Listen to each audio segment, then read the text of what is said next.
a crying baby, a broken father, and a homeless young woman with nowhere left to go. Everyone expected the rancher to slam the door in her face. Instead, she whispered 7 unforgettable words. "Let me stay. I'll raise your son." What happened after that promise transformed 2 lonely lives forever. Stay until the very end, because this Wild West story proves that sometimes God sends a stranger when a family needs a miracle. Before we begin, please like this video and subscribe to the channel for more unforgettable Wild West stories filled with hope, faith, and second chances. The last rays of the setting sun stretched across the Wyoming frontier, painting the mountains in shades of gold and crimson. Outside a weathered log cabin stood Ethan Walker, a hardworking rancher whose broad shoulders had carried every burden life had thrown at him, except the tiny crying infant in his arms. His son, little Noah, had been crying for nearly an hour. Ethan bounced him gently, whispered comforting words, and even walked circles across the porch, but nothing worked. Since his wife Sarah had died during childbirth only 3 months earlier, every day had become a battle between grief and responsibility. He could repair fences before sunrise, break wild horses by noon, and haul timber until dark, but soothing his hungry, frightened baby always left him feeling helpless. The silence inside the cabin reminded him of everything he had lost. The home that once echoed with laughter now held only the sound of a baby's tears and a lonely man's heart slowly breaking.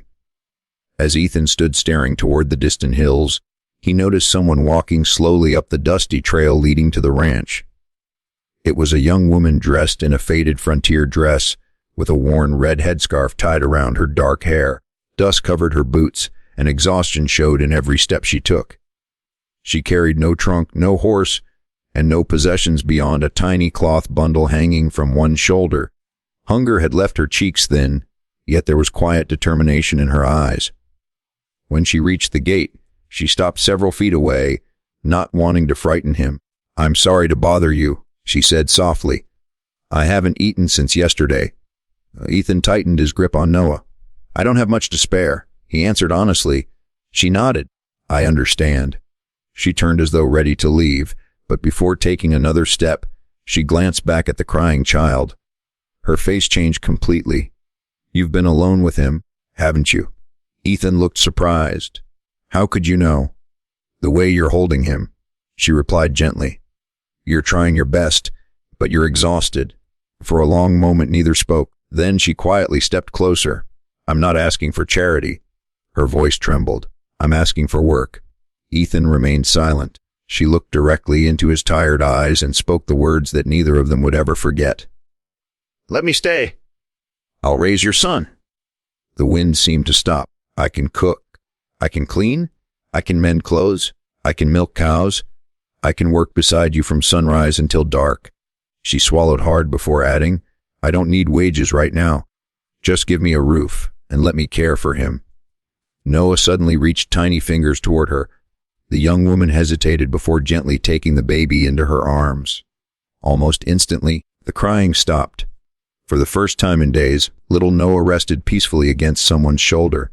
Ethan stared in disbelief. "What is your name?" he finally asked. "Grace." The answer seemed strangely fitting. For the first time since burying his wife, hope quietly stepped onto his porch. Grace stayed, but only after Ethan made one condition. "You'll never be treated like a servant," he said.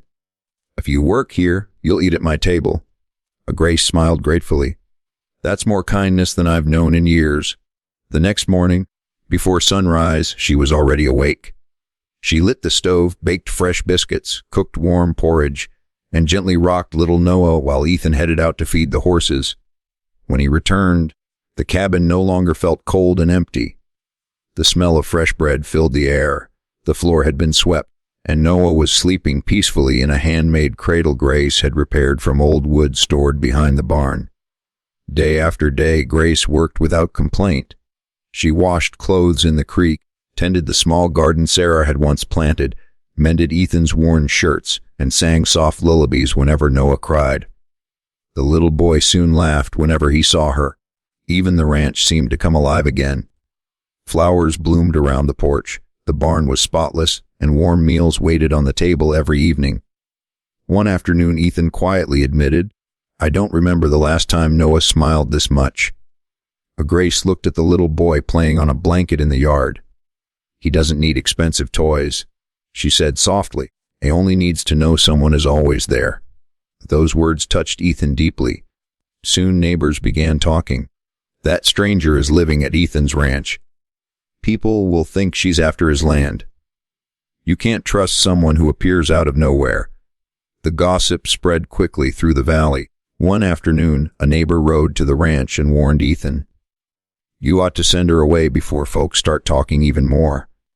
Ethan calmly looked toward Grace, who was teaching Noah to clap his tiny hands while laughing beside the porch. Then he answered without hesitation, "They're free to talk. I'm free to be grateful. If caring for my son makes her family, then this ranch is exactly where she belongs." The neighbor had no reply. That evening, Grace accidentally overheard the conversation. Tears filled her eyes, not because of the gossip, but because no one had defended her before. For the first time since losing everything, she realized she was no longer simply surviving. She was finally home. But neither Ethan nor Grace knew that someone connected to Grace's painful past had just arrived in town, and the secret they carried threatened to destroy the peaceful life they had begun building together. A few days later, a wealthy ranch owner arrived claiming Grace had stolen money before disappearing. The townspeople quickly believed him and demanded she leave. Grace quietly stepped forward with tears in her eyes. "I never stole a single dollar," she said.